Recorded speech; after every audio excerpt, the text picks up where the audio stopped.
Hello students, welcome. In this lecture we are going to study maxima and minima. It is a very important topic of calculus and it has also many applications in physics. So while we take a function y is equal to f of x and we do one thing, we differentiate this function.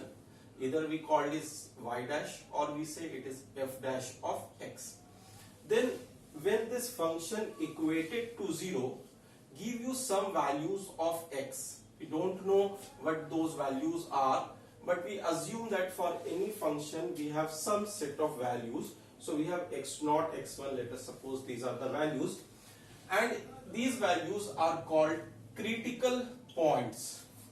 So basically when we differentiate a function and equate it to 0, we get some values of x. It may be possible that there may not be any value of x, but it may be possible there are some values of x.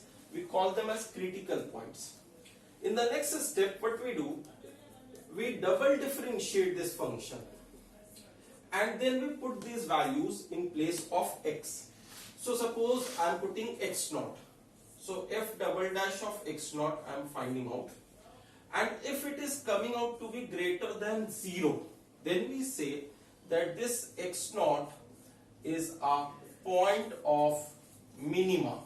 We call it a point of minima. And if we get that f double dash of x0 is negative, then we say that this same point is not a point of minima but a point of maxima. So this is how we decide that where there is a maxima or where there is a minima, and if it is coming out to be 0, then there is the double constant. Actually in that situation, when double derivative is coming out to be 0, then we come to two basic methods. One is nth derivative test, because what we are doing here is second derivative test. So if the double derivative is 0, that means the double derivative test has failed, Okay. and we can't conclude anything. It may still be a point of minima, it may still be a point of maxima, or it may not be a point of minima or maxima. It is something else, something, I'm not talking about those parts. So basically here what we are concerned mostly about is its application in physics. And that only says that if you want to find the maxima or minima of a function, then you have to differentiate it and equate it to 0, find the critical points and check for those points that the double derivative is giving you a positive sign or a negative sign. In that situation you get a point of minima if it is a positive and more point of maxima if it is negative. And if it is 0, we don't discuss that right now. We will discuss that if we will take this topic in pure calculus. So now I am giving you. So can we have more than one minima or more than one maxima in a given set of condition? Yeah, we can get more than one minima and more than one maxima. Like if I take a function whose graph I am drawing here. So if we can draw a graph, and we know that we can draw a graph of any type we want basically. So if this is x and y axis and I am taking a function y is equal to f of x, then I am finding a graph something like this. So we see that this is a point of maxima and this is its maximum value. We are talking about local maxima here, because if you say this is maxima but this is actually the absolute maxima.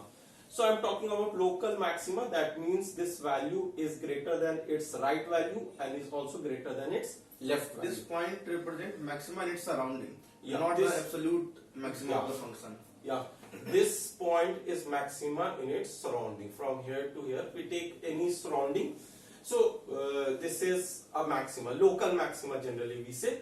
So here when we are talking about maxima, we are more concerned about local maxima and local minima. Here also it is x1 which is giving you a local minimum value.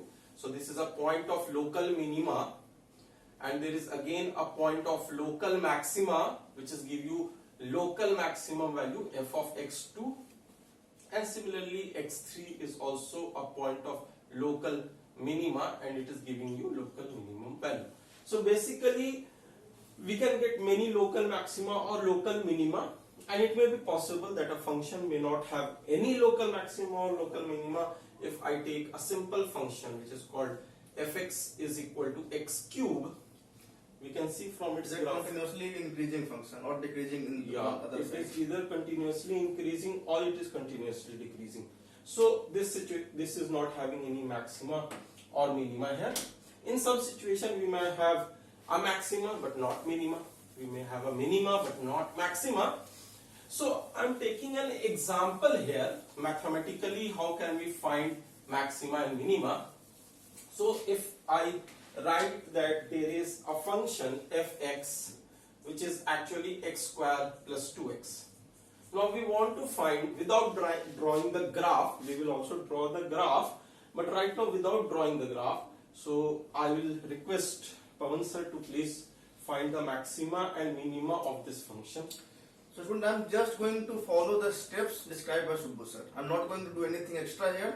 I will just follow whatever steps are involved here. So the first step was we have to differentiate this function. So you already have gone through the video where we have discussed how to differentiate a function. It is a very simple function. So differentiation of x square will give us 2x and differentiation of this term will give us simply 2 because differential of x is simply 1. Now the second step is when we equate this differential to 0, we will get a value of x. Here we are getting only one value of x, that is x is equal to minus 1.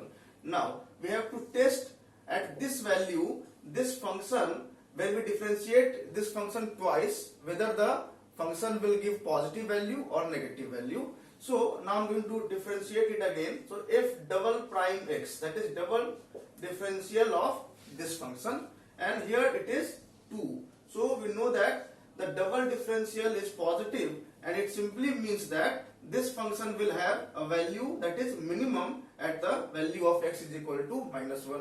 So now we know that at this value, at x is equal to minus 1, this function will have its minimum value.